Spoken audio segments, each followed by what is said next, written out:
Em meio à crise entre os três poderes causada pela suspensão das emendas impositivas, o presidente do STF, Luiz Roberto Barroso, convidou para o referido almoço amanhã seus colegas presidentes do Senado, da Câmara, além do ministro Rui Costa, que vai representar Lula. Reportagem de Carol Rosito.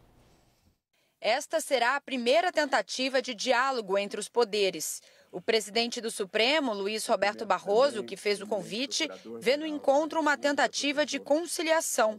O governo vai levar um time de ministros, entre eles Rui Costa, da Casa Civil, Jorge Messias, advogado-geral da União, além do vice-presidente Geraldo Alckmin. Lula não deve participar. O presidente do Senado, Rodrigo Pacheco, já confirmou presença e o presidente da Câmara, Arthur Lira, também deve ir. A expectativa é de que sejam apresentadas as primeiras soluções para a crise em torno do envio de recursos ao Congresso. Na semana passada, o plenário do Supremo manteve, por unanimidade, a decisão do ministro Flávio Dino de suspender o pagamento das emendas impositivas, até que regras de transparência e de rastreio dos recursos sejam definidas. Como reação, Arthur Lira enviou para a Comissão de Constituição e Justiça duas PECs que restringem a atuação do STF. Parlamentares também atribuem a influência do governo na decisão de Dino, que sempre foi um aliado e estava à frente do Ministério da Justiça de Lula quando recebeu a indicação ao STF. E por isso a Câmara colocou um freio no trâmite de assuntos de interesse do Planalto. A decisão mais recente vem da Comissão Mista de Orçamento. Para a CNN, o presidente da comissão, deputado Júlio Arcoverde, do PP, disse que vai adiar a votação da Lei de Diretrizes Orçamentárias, a LDO, para depois das eleições. A princípio, a votação estava prevista para este mês. Segundo o deputado, a análise da proposta, que estipula regras da execução do orçamento, depende de uma definição sobre as emendas parlamentares. Carlos Melo, o Lula, você quer falando com bom humor, tá? Vamos falar com bom humor. Ele acha que quase tudo se resolve com uma cervejinha. Isso aí também? Não, William, não se resolve com uma cervejinha, nem com almoço, nem com vinho, nem com uísque. Isso não se resolve de outra forma que não seja compreender a origem do problema. O presidencialismo no Brasil, ele teve sempre características dadas. O executivo tinha muito poder. Por quê? Porque o executivo controlava o orçamento. Havia ali emendas que os parlamentares colocavam no orçamento e ficava dentro de uma certa discricionalidade do executivo liberar ou não. E isso servia como barganha. Uma barganha legítima, liberar, para que o deputado pudesse fazer alguma política na sua região. O que houve de 2015 para cá foi uma mudança nisso. Governos, executivo fraco, é tudo que o legislativo gosta nessa situação. Por quê? O legislativo avançou no orçamento da União. Hoje, alguma coisa perto de 25% do orçamento é controlado pelo legislativo. Para que você tenha uma ideia, países desenvolvidos, alguma coisa perto de 1, 2. Os Estados Unidos, que é um país desenvolvido e que é muito, chega a 5%. O Brasil tem 25% dessa participação. Ora, quando você fala que a questão é o poder de quem controla o orçamento. Essa é uma questão muito forte. E aí é evidente, né, que, embora os atores neguem isso, é evidente que o Executivo hoje está se protegendo com o Judiciário para tentar colocar novos parâmetros nessa relação. Não é algo fácil e que certamente não se resolve num almoço nem numa cervejinha. Daniel, a afirmação do Carlos, o Executivo, embora eles neguem e negam, né, qualquer um dos interlocutores que a gente aborda, nós repórteres políticos, vão dizer não, de jeito nenhum. Mas na prática é o que acontece. O Executivo se apoia no Judiciário para tentar recuperar parte das prerrogativas que lhe foram tiradas pelo Legislativo. Em que medida essa lide está avançando? Bom, obviamente a gente vê mais uma demonstração de um sistema que funciona na prática como tricameral. O governo não consegue obter maiorias para aprovar seus projetos e para governar no Congresso e conta sempre com a mãozinha do Judiciário para consertar aquilo que ele não consegue convencer por meio da negociação política.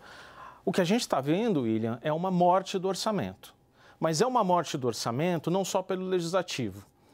O judiciário se entope de penduricalhos. O legislativo gasta muito com emendas, com os fundos, com fundo partidário, com fundo eleitoral. O executivo ingessa gastos com benefícios acima do salário, que são corrigidos acima do salário mínimo, com limites constitucionais para educação e saúde que não topa colocar em discussão, e todo o orçamento fica mais engessado. A medida do judiciário agora, aparentemente, à primeira vista, faz o legislativo perder. E é claro que perde. Arthur Lira sempre vendeu como seu grande legado, como seu grande sucesso, o empoderamento do Congresso, o controle maior do legislativo sobre o processo orçamentário.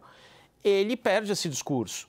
Mas, ora, e se o legislativo disser, governo, eu também não vou mais aprovar o que você quer aqui, eu não vou aprovar uma mudança de meta fiscal que você vai precisar já, antes de terminar o ano. Judiciário, vamos falar de controle de gastos? Eu vou fiscalizar melhor os seus gastos também. Estou vendo o risco, William, de todo mundo sair num grande jogo de perde-perde. Estamos já nesse jogo, Caio? Sim, sem dúvida alguma, né? Todos perderam até agora, né? O Supremo, ele perde na medida em que ele vira alvo, né? De alguma maneira, né? E reforça essa tese de uma aliança política com o Palácio do Planalto.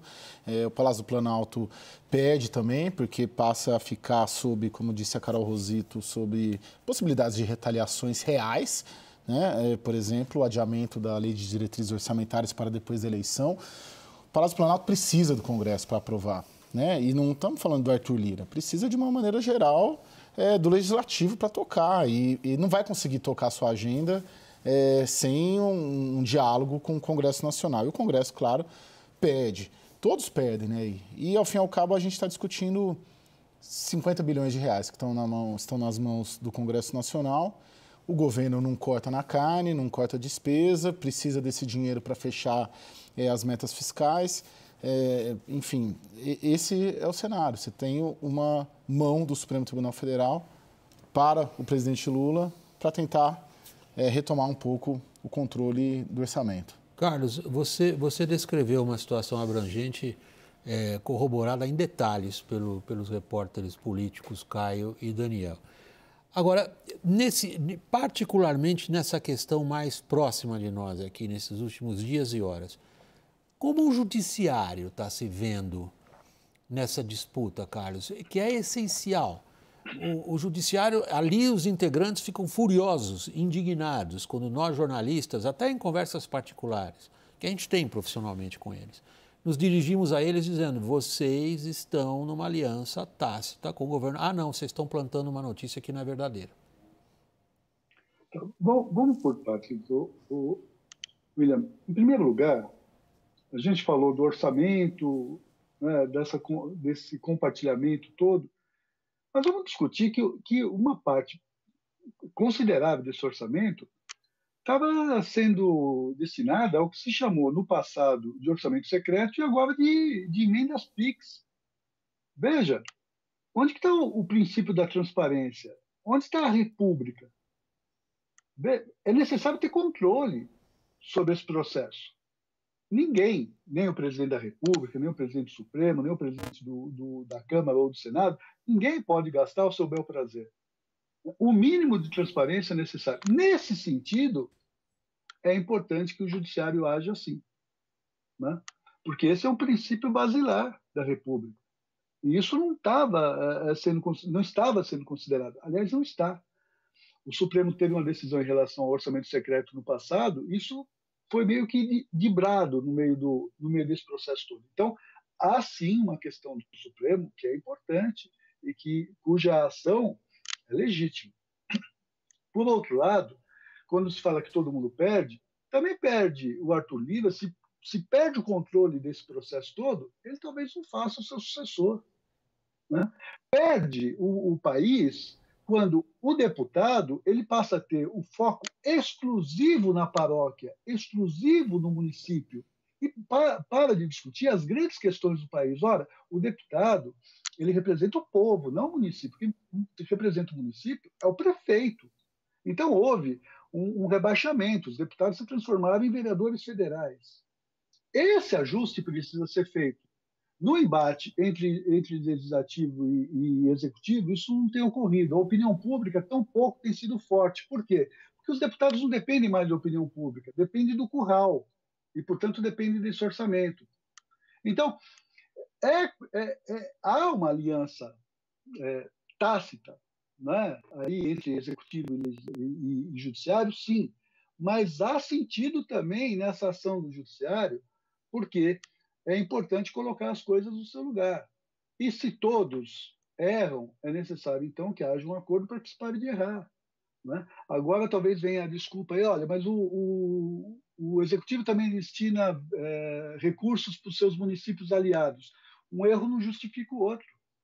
Né? Então, é necessário parar, né, e pensar no bom funcionamento das instituições, no bom funcionamento dos três poderes. Né? Agora, eu acho, portanto, embora haja essa relação tácita, também nós precisamos considerar que há uma ação legítima do Supremo, porque algo precisa ser feito. Nós não podemos aviltar o papel do Congresso Nacional a essa posição, a essa figura do vereador federal. Professor, é que o que me parece nesse debate todo é que, em nome de um valor universal, né, ocidental, do princípio da transparência, que está, inclusive, previsto na nossa Constituição, o Supremo Tribunal Federal, com o apoio velado do governo Lula, se apegou a esse princípio da transparência, que todos nós defendemos aqui, não há quem não defenda, para derrubar tudo, né? Porque ele não derrubou só as emendas que têm problemas de transparência, que são as emendas PIX. Ele pegou para derrubar, para voltar lá em 2014. Foram derrubadas em uma canetada do Flávio Dino quatro emendas constitucionais que foram aprovadas dentro de um processo político legítimo, diante, como o senhor citou muito bem, uma fragilidade dos presidentes. Ou seja, a Dilma foi uma presidente frágil, independente, refém do Congresso? Foi. Michel Temer foi? Foi também. Jair Bolsonaro foi? Foi também. Então, o Congresso, ele não existe vácuo de poder, né? A gente sabe muito bem. O Congresso avançou sobre isso, porque havia um contexto político, como ainda há, de um espaço de poder a ser ocupado. Aí vira-se ali a quadra da política. O governo Lula tem, sim, uma aliança que eu nem acho que é tácita. Dá para a gente fazer um programa inteiro aqui de decisões do Supremo Tribunal Federal que beneficiaram diretamente no aspecto político e fiscal o governo Lula, né? O governo Lula, a equipe econômica consegue fazer caixa com decisões do Supremo, decisões tributárias, né? A gente já falou disso aqui, inclusive no programa. Então, eu acho que pega uma parte de um valor universal que ninguém vai falar contra e você retrocede em 10 anos derrubando decisões aprovadas dentro de um processo político legítimo ali, um processo legislativo. Então, acho que fica... Não, só deixar o Carlos responder, ou o Daniel. Carlos quer? Eu quero sim. Caio, você tem razão, mas vamos por partes. Primeiro, que é o processo de negociação. Se o Supremo avançou para outros tipos de emendas, as emendas impositivas, que foram resultado do processo de negociação, onde o Executivo estava em total situação de fraqueza, houve um impeachment no meio desse processo, né? Então, tudo bem, mas vamos resolver, então, a questão das emendas PIX. Né? O Supremo já havia se colocado com relação ao orçamento secreto. O Legislativo não considerou isso. Esse é um ponto. Outro ponto, veja, me chama muita atenção, Caio, que como reação o Congresso resolva agora colocar em votação duas aspectos importantes. Uma que eu até considero relevante, que é a questão das decisões monocráticas. A ministra Rosa Weber, quando presidente do Supremo, já indicava dificuldades com relação a isso e soluções para minimizar esse efeito das decisões monocráticas. Agora, a outra PEC que diz que o Legislativo pode rever posições do Supremo, isso não faz o menor sentido. Nós vamos criar o quê? Uma Suprema Câmara Federal? Um Supremo Senado Federal? Né? Tem teoria aí de poderes, tem teoria constitucional, teoria política, que não foi tirada do bolso do paletó de algum cientista político. A humanidade criou isso ao longo de séculos como o melhor desenho para que um poder consiga fiscalizar o outro e que o tirano não emerja desse processo. Então, se há um processo legislativo, claro, ele tem que ser revertido na própria política, o governo que faça a maioria e que reverta. Não vai conseguir. Mas existem aspectos que, de fato, são importantes. E é necessário trazer o Congresso Nacional de volta para a política nacional, deixando que os municípios sejam representados, bem representados por bons prefeitos, por prefeitos municipalistas, e, é claro, com a ajuda, com a intercessão dos deputados. Mas os deputados não podem virar donos de municípios. No ano passado, numa entrevista dada à televisão, o presidente da Câmara se referiu a alguns municípios de Alagoas como os meus municípios. Isso é patrimonialismo do mais puro que há no Brasil. Você foi ao ponto com a palavra patrimonialismo, Carlos.